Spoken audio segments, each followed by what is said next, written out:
நண்பர்களே வணக்கம். குடியாத்தம் குமரன். அனைவருக்கும் ஒரு மகிழ்ச்சியான ஒரு செய்தி. ஏப்ரல் 23ஆம் தேதி தமிழக சட்டமன்ற பொதுத் தேர்தல். மே 4ஆம் தேதி வாக்கு எண்ணிக்கை நடைபெறுகிறது.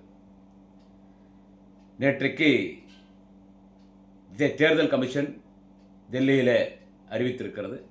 தேர்தல் பணிகளெல்லாம் தேர்தல் கமிஷன் தொடங்கிவிட்டது. அவங்களுடைய ஃபார்மாலிட்டிஸ், அவருடைய புரோட்டோகால் படி இனி எல்லாமே எலெக்ஷன் கமிஷன் தான். இதை சொல்லிட்டு பதிவுக்குள்ளே வரேன். என்ன இந்த பதிவில் யாரை பற்றி பேச போகிறோம்? வேறு யாரை பற்றி பேச போகிறோம்? நம்ம என்ன இன்டர்நேஷ்னல் பாலிட்டிக்ஸ் பேச போகிறோமா? இல்லை தேச தலைவர்களை பற்றி பேச போகிறோமா? இப்போ சோசியல் மீடியாவில் நமக்கு வெற்றி செய்யறதுக்கு இருக்கிற ஒரே ஒரு காமெடி பீஸு சரக்கு மண்ணை, ஃபிகர் மண்ணை, நம்ம ஜல்சா பார்ட்டி, தற்குறி, தமிழக வெட்டு கழகத்தினுடைய தலைவர், த்ரிஷா வெற்றி கழகத்தினுடைய தலைவர், எக்ஸெட்ரா இத்தியாதி தலைவர் தற்குறி விஜய், நடிகர் விஜய் பற்றி தான் பேசுவோம். ஏன்னா ரொம்ப யோக்கிய மாதிரி பேசினா யோகினா நடந்துக்கணும். எல்லா விஷயத்திலையும், பொது வாழ்க்கையில், குடும்ப வாழ்க்கையில், அரசியல் வாழ்க்கையில், திரைத்துறையில், எல்லாத்திலையும் நீ எப்போ நான் யோக்கியன், ஒருத்தரை குறை சொல்கிறேன், நான் ரொம்ப யோக்கியன் அப்படின்னு பேசுனா நீ யோக்கியனாக இருக்கணும். முதல்ல நீ யோக்கியனா இருந்தால் நீ இன்னொருத்தனை யோகியனாக இருக்க சொல்லணும், இல்லை இன்னொருத்தரை பற்றி பேசணும், இல்லை மற்ற கட்சிகளை பற்றி பேசணும், மற்ற சமூக பிரச்சனை பற்றி பேசணும். நீயே அயோக்கிய. நீயே அயோக்கிய. பர்சனலாக வச்சுக்க வேண்டிய விஷயத்த, திரை மறைவாக வச்சுக்க வேண்டிய விஷயத்த திரை போட்டு காட்டுற. சினிமாவில் எப்படி நீ திரையில் நடிக்கிறியோ அந்த மாதிரி அரசியல் வாழ்க்கையிலும் நிஜ வாழ்க்கையிலும் எல்லாம் ஓப்பனாக பண்ணுற. அப்போ நீ விமர்சனத்துக்கு ஆளாக. தற்கொலை நடிகர் விஜய் சொல்கிறேன், அப்போ நீ விமர்சனத்துக்கு கண்டிப்பாக ஆளாக. ஒன்றும் வேணாம். இப்போ இவனை பற்றி நம்ம குறை சொல்லணுன்றது நமக்கு ஒன்றும் நோக்கம் கிடையாது. நமக்கு ஒன்றும் வேறு வேலை வெட்டி இல்லை. எவ்வளோ பேச வேண்டியது, ஆனால் இவனை பற்றியே பேச வேண்டியது. ஏன்னா இப்போ சோசியல் மீடியாவில் கண்டென்ட் தான் முக்கியம். இன்றைக்கி சோசியல் மீடியாவில் யாரா இன்னைக்கு பப்புன்னு, ஜோக்கரு, கோமாளி, காமெடி பீஸு யாருன்னு கேட்டால் தற்குறி விஜய், அவனுடைய கட்சியில் இருக்கக்கூடிய ஜால்ராக்கள் தான். ஆமாம், என்னான்னு கேட்டால் ஒரு 2 நாளைக்கு முன்னால் இவன் தற்கொலை விஜய் இந்த சிபிஐ விசாரணைக்கு இவனாக தான் கேட்டான். சிபிஐ யார்? தற்கொலை விஜய் தான் கேட்டான். எனக்கு சிபிஐ வேணும், தமிழ்நாடு நான் நம்ப மாட்டேன், சிபிசிஐடியோ இல்லை தமிழ்நாடு கவர்மெண்ட்டோ இவங்க அமைச்சிருக்கிற தனிநபர் ஓய்வு பெற்ற நீதிபதி கமிஷனோன்னு எனக்கு நம்பிக்கை இல்லை, எனக்கு சிபிஐ தான் வேணும், இவனை தான் கேட்டான். அதாவது கசாப் கடைக்காரன்ட்ட ஆடு போய் அதுவாக போய் தலை கொடுக்குமா. ஆடு கசாப் கடைக்காரனை தான் நம்புவான்னு சொல்லுவாங்க. அந்த மாதிரி கசாப் கடைக்காரனை பார்த்து ஆடு போய் தலை கொடுக்குமா. அவன் ஒரே வெட்டுவான், கறியை விற்றுவிடுவான், பிரியாணி பண்ணி கைமா குருமா பண்ணி சாப்பிட வேண்டியதான். அந்த மாதிரி கசாப் கடைக்காரனை நம்பி ஆடு போய் தலை கொடுத்த மாதிரி எனக்கு சிபிஐ வேணும்னு கேட்டான். அவன் கப்புனு புதுசாக வச்சு செஞ்சுட்டு இருக்கான். ரைட், இவன் சிபிஐக்கு போகிறான். சிபிஐக்கு போகும்போது விஜய் அந்த திருட்டு அடைச்சிருக்கிறான் பார், அந்த 420, 840 அந்த ஆத ஒரிஜினல் அந்த கிரிமினல் கேடி அக்யூஸ் அவன் இந்த நிர்மல் குமாரி நான் கூட போகிறவங்களாம் போகிறானுங்க. தனி ஃப்ளைட்டில் போகும்போது என்ன இது இங்கே தான் நீங்கள் நல்லா கவனிக்கணும் எல்லோரும். இவன் தனி ஃப்ளைட்டில் போகும்போது என்ன தான் இவன் தனி ஃப்ளைட்டில் போனாலும் மற்ற ஃப்ளைட்டில், அதாவது பேசஞ்சர்ஸ் ஃப்ளைட்டில் போகும்போது என்ன ஃபார்மாலிட்டிஸோ அதே ஃபார்மாலிட்டி தான் தனி ஃப்ளைட். அந்த ஃப்ளைட்டுக்குள்ளே இவன் வரான்னா 4 மணி நேரத்துக்கு அந்த ஃப்ளைட்டை ஃபுல்லாக செக் பண்ணுவாங்க. ஏர்போர்ட்டில் இருக்கிற சென்ட்ரல் பாதுகாப்பு பட அங்கே இருக்கிற அந்த ஏர்போர்ட் ஆஃபீஸர்ஸு உள்ளே ஃபுல்லாக செக் பண்ணுவாங்க. ஏதாவது வெப்பன்ஸ் இருக்கா, ஏதாவது ட்ரக்ஸ் எதுனா கடத்துகிறாங்களா, எல்லாமே. அதே மாதிரி ஹால் கால் இருக்கக்கூடாது. எப்பவுமே டொமஸ்டிக் ஏர்போர்ட்டில் ஹால் கால் இருக்காது, இன்டர்நேஷ்னல் ஏர்போர்ட்டில் ஹால் கால் இருக்கும், டொமஸ்டிக்கில் இருக்காது. எல்லாம் செக் பண்ணிட்டு பிறகு தான் இவனை உள்ளே அலோவ் பண்ணுவாங்க. இவன் உள்ளே வரான், யார்? தற்கொலை விஜய் வரான், கூட திருட்டு பையன் அதை வச்சு எல்லாம் வராங்க. வந்த உடனே இவனுக்கு பேக்கெல்லாம் செக் பண்ணுறாங்க. அது ஒரு ஃபார்மாலிட்டிஸ். நம்ம சாதாரணமாக டெல்லிக்கே இல்லை சாதாரணமாக இங்கே பெங்களூருக்கோ இல்லை திருச்சிக்கோ மதுரைக்கோ எங்கே போனாலும், சிறுடி கோயிலுக்கு போவோம் அடிக்கடி, எங்கே போனாலும் செக் பண்ணுவாங்க, ஸ்கேனிங் பண்ணுவாங்க, உள்ளே என்னென்ன இருக்குதுன்னு பார்ப்பாங்க. ஒரு சின்ன கத்தி இருந்தாலும் எடுத்துருவாங்க. விஜய் போகிறான். விஜய் போகும்போது விஜய் 2 பேக் எடுத்துகிட்டு வரான். ஒரு பேக் ஆதவ ஒரிஜினால்ட்ட கொடுத்துட்டான். அந்த 2வது பேக்கில் தான் விஷயமே இருக்குது. முதல் பேக் செக் பண்ணும்போது கத்திரிக்கோள் இருக்குது. என்னது? கத்திரிக்கோள் அளவு கிடையாது. ஃப்ளைட்டுக்குள்ளே கத்திரிக்கோள் அளவு கிடையாது. இவன் ஏன் கத்திரிக்கோள் எடுத்துன்னு போகிறான்? அப்புறமா விஷயத்துக்கு வரேன். இதனாலே ஒரு 2 மணி நேரம் லேட் ஆகிடுச்சு ஃப்ளைட் டேக் ஆஃப் ஆகிறது. சென்னை ஏர்போர்ட்லேருந்து டெல்லிக்கு நிற்க வச்சிட்டாங்க. சைடில் கத்திரிக்கோள் எடுத்து வச்சிட்டாங்க. அடுத்து இவன் வரான். யார்? இந்த வளர்ந்தவன் வரான்ல, டிரான்ஸ்பாரம் கம்பத்தில் அரை அடியில் வளர்ந்துருப்பானே, வளர்ந்த எரும மாடு, இந்த புறம்போக்கு அக்யூஸ்ட்டு கேடி கேப் மாதிரி முள்ள மாதிரி 420 இந்த திட்டு பையன் வரான், திட்டில் அடிச்சிட்டு இருக்கிற ஆதவர்ஜன வரான். இவன் பேக்கை திறக்கிறாங்க, உள்ள ஒரு விஸ்கி பாட்டில் இருக்குது, நல்ல விலை உயர்ந்த விஸ்கி பாட்டில். இப்போ அவனை டாஸ்மாக் கடை சரக்கா குடிப்பான் விஜய். ஆனால் அவனுக்கு பிடிச்ச பிராண்டு ஓல்டு காஸ்க்கு ஓல்டு ரம்மு தான் நான் கேள்விப்பட்டேன். ஏன்னா ஓல்டு காஸ்க் தான் ராவா குடிச்சிட்டு போயிட்டான். மிகுந்த மரியாதைக்குரிய ஐயா நல்லக்கண்ணுடைய டெத்துக்கு ஓல்டு காஸ்க்கு ராவா குடிச்சிட்டு போயிட்டான். கப்பு நாத்தம் நைட்டு 11 மணிக்கு போய்கிறான். அது விரிவான நக்கீரன் கோபால் பேசிட்டார்.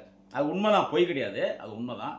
இவன் என்ன பண்ணான், இங்கே இவங்கிறான் பாரு, இவனுக்கு புரோக்கர், இவனை கூட்டி கொடுக்குறவன் யார், இவனுக்கு கூட்டி கொடுக்குறான் பாரு அந்த திருட்டு பையன், அந்த திருட்டில் அடைச்சிட்டு இருக்கிற அக்யூஸ் நம்பர் 1 அந்த கேடி 420 840 பாரு, அந்த ஆதவர்ஜனா, அந்த பொறிக்கு பொறுமை பையன். அவன் என்ன பண்ணிக்கிறான், இவனுக்கு நைட்டே ஃபோன் பண்ணிக்கிறான் விஜய். அர்ஜுன் காலைல வர ஏர்போர்ட்டுக்கு வரும்போது ஒரு விஸ்கி ஒன்று சொன்னேன், நல்ல காஸ்ட்லி சரக்கு ஒரு விஸ்கி ஒன்று, அதை எடுத்துகிட்டு வந்துடு. ஏன்னா ஃப்ளைட்டில் போகும்போது உன்னால் தாங்க முடியாது, இவன் எப்பவுமே ட்ரிங்க்ஸ்லேயே இருக்கிறான். அதான் நிரூபணம் ஆயிடுச்சு இல்லை, அதான் நிரூபணம் ஆயிடுச்சு. நான் என்ன சொல்கிறது, அது அவன் பர்சனல் விஷயம், அதை பர்சனலாக வச்சுக்கணும். கள்ளத்தினாலும் மண்ணத்தினாலும் மரவாத்தணும்டா லக்காடி பையா, கள்ளத்தினாலும் மண்ணத்தினாலும் மரவாத்தணும். 4 பேர் பார்க்குற மாதிரி தோணக்கூடாது. எத்தனை வந்துட்டான், அவன் கேட்டு தான் எத்தனை வந்தான். என்னதான் நமக்கு ஆதவர்ஜன் ஆவாதான்னு இருந்தால் கூட சும்மா அவனே குறை சொல்லக்கூடாது. விஜய் கேட்டான் ஒரு விஸ்கி பாட்டில் வேணா, எத்தனை வந்துட்டான். இவன் எத்தனை போனான் பார், பை கையில் எப்போ ஒரு பைய எத்தனை போவான் விஜய், அதில் கத்திரிக்கோள் வச்சுக்கினான். இவன் எத்தனை வந்தான் பார், விஸ்கி பாட்டில் மாட்டிச்சு. விஸ்கி பாட்டில் மாட்டினோடனே என்ன பண்ணாங்க, அதிகாரிட்ட எவ்வளோ சண்டை போட்டுக்கிறானுங்க, விஸ்கி பாட்டில் வேணும்னு. இல்லை விஸ்கி பாட்டிலெலாம் அலோவ் பண்ணக்கூடாது. இவன் திருஷா வேணா கூட்டின்னு வந்து அலோவ் பண்ணியிருப்போம், விஸ்கி பாட்டில் அலோவ் கிடையாது. அது இன்டர்நேஷ்னல் ஃப்ளைட்டு, 2 மணி நேரத்தில் போய் இறங்க போகிற டெல்லியில் பறந்து போய், அங்கே ஏர்போர்ட்டில் விற்கிறாங்க, அங்கே வாங்கி குடிச்சிக்கோ. இங்கே ஃப்ளைட்டில் அலோவ் கிடையாதுன்ட்டாங்க. 2 மணி நேரம் வாக்குவாதம் நடக்குது, விஸ்கி பாட்டில் எடுக்கணுன்றாங்க, இவன் இல்லைன்றான் அதிகாரி. விஸ்கி பாட்டில் வச்சுட்டு போயிட்டாங்க. அப்புறம் எடுத்துனாங்க. அது என்ன நாரிடுச்சு எல்லா டிவிலையும்.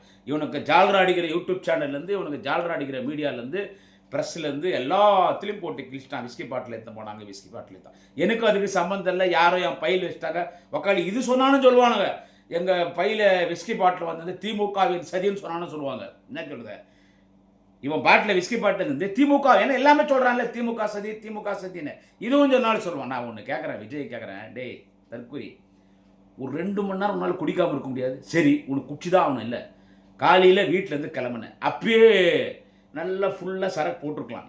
போட்டுட்டு காரில் நீ ஏர்போர்ட் வரத்துக்கு எப்படியும் உனக்கு பனையூர்லேருந்து நீ அங்கே ஏர்போர்ட்டுக்கு வரணும். ஏர்போர்ட் வரத்துக்கும் எப்படி இருந்தாலும் ஒரு 1 hour 40 minutes ஆகும்னு வச்சுக்கோ. டிராஃபிக் அது இது எப்படியோ ஒரு 40 நிமிஷம் 4 கட்டிங் போடலாம்.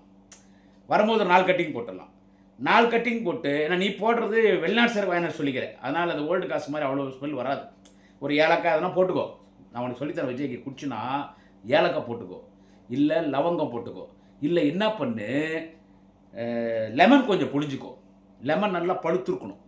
நல்ல லெமன் இப்படி பிசைஞ்சிரு, கட் பண்ணி அதை பிசைஞ்சு ராவா குடிச்சிடு. அதெல்லாம் கடிப்பையா ராவா குடிக்காத, ஹாட் வாட்டர் மிக்ஸ் பண்ணு, ஸ்மெல் வராது. நான் ஒன்று சொல்லித்தரேன், நான் வாத்தியார் உனக்கு விஜய்க்கு. குடிச்சிட்டு வந்திருந்தீங்கன்னா போதை இருந்திருக்கும். அது 2 மணி நேரம் நீ தூங்கிட்டுக்கலாம் ஃப்ளைட்டில்.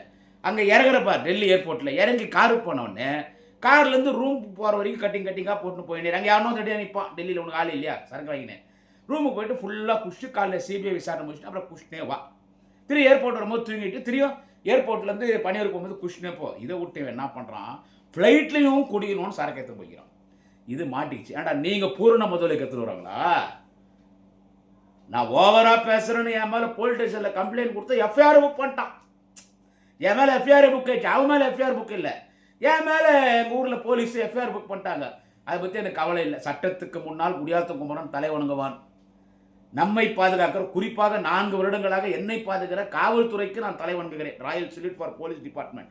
போட்ட இந்த மாதிரியான லைஃப்பில் எத்தனையோ எஃப்ஐஆர் பார்த்துட்டேன், எத்தனையோ கேஸ் பார்த்துட்டேன், எத்தனையோ ஜெயிலு பார்த்துட்டேன். ஜெயிலுன்னு இருந்தால் பயிலுன்னு இருக்குது.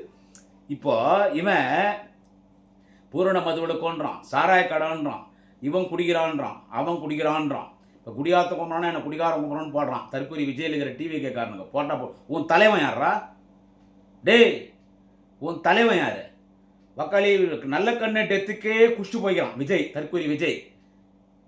ஓல்டு காஸ்க் சரக்கோட பேரோட சொல்கிறேன். ஓல்டு காஸ்க்கு ராவா 2 வீட்டிலேருந்து கிளம்பி நல்ல கண்ணையா டெத்துக்கு வரத்துக்குள்ள 4 குவார்டர் பாட்டில் எடுத்துன்னு வந்தான். 2 குவார்டர் பாட்டில் ராவா குடிச்சிட்டான். கப்பு நாத்தம் போகும்போது 2 குவார்டர் பாட்டில் குடிச்சிட்டு போயிருக்கான்.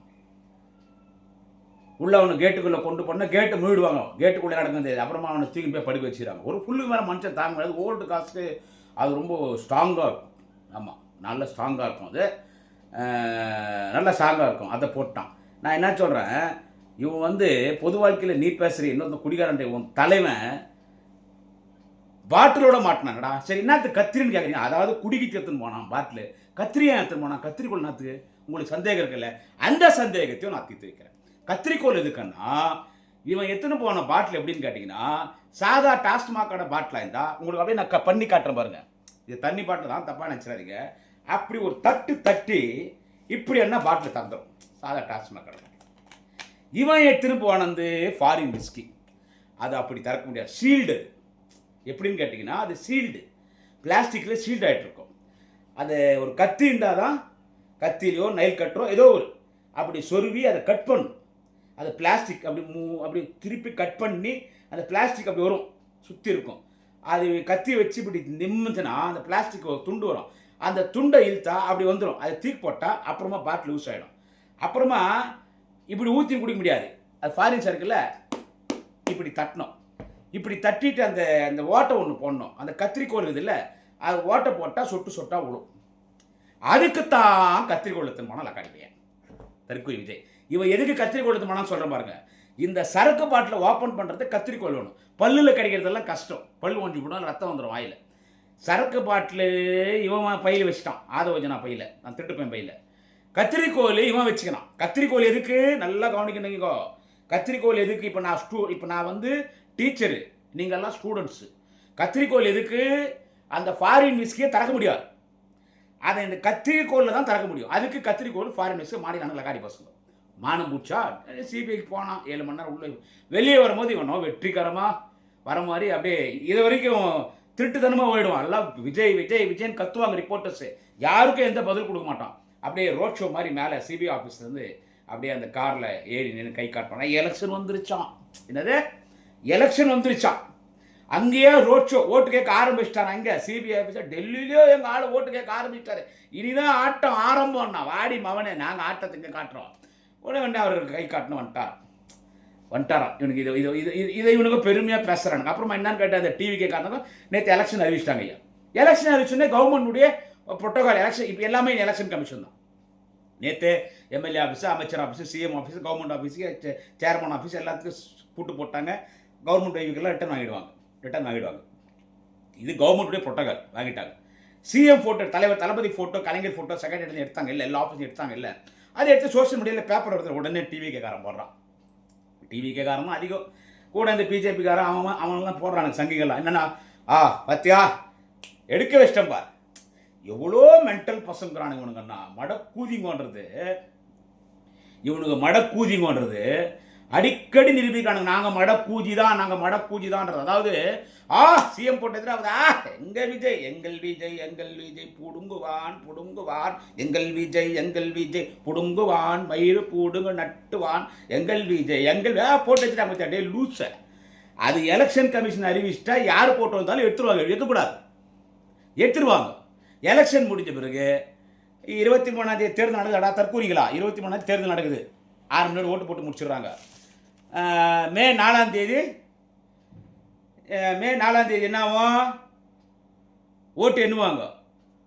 கரெக்டாக 3 மணி 4 மணிக்கெல்லாம் 200க்கும் மேற்பட்ட தொகுதியில் தமிழ்நாட்டில் திமுக கூட்டணி அமோகமாக வெற்றி பெற்றது. மீண்டும் திமுக ஆட்சி அமைக்கிறது. தமிழகத்தின் ஆளுநர் மு.க. ஸ்டாலின் அவர்களை ஆட்சி அமைப்பதற்கு அழைப்பு விடுத்திருக்கிறார். அது 5 6 7 3 நாளில் தலைவர் தளபதி ஆட்சி பொறுப்பு ஏற்றுக்குவார். அவர் ஆட்சி பொறுப்பு ஏற்றுக்கிறதுக்கு முன்னாலே செக்ரட்டரியேட்டில் எந்த இடத்துல தலைவர் தளபதி ஸ்டாலின் படம் எடுத்தாங்களோ அதே இடத்துல 2வது முறை தமிழகத்தின் முதலமைச்சராக பொறுப்பேற்கக்கூடிய தலைவர் தளபதி ஸ்டாலின் படத்தை வச்சிருவாங்க. டாக்டர் கலைஞர் படத்தை வச்சிருவாங்க. எங்கள் அண்ணன் உதயநிதி ஸ்டாலின் படத்தை வச்சிருவாங்க. திரும்ப அந்த படத்தை அங்கே வைக்க போகிறாங்க. என்னென்னா புது படமாக வைப்போம்.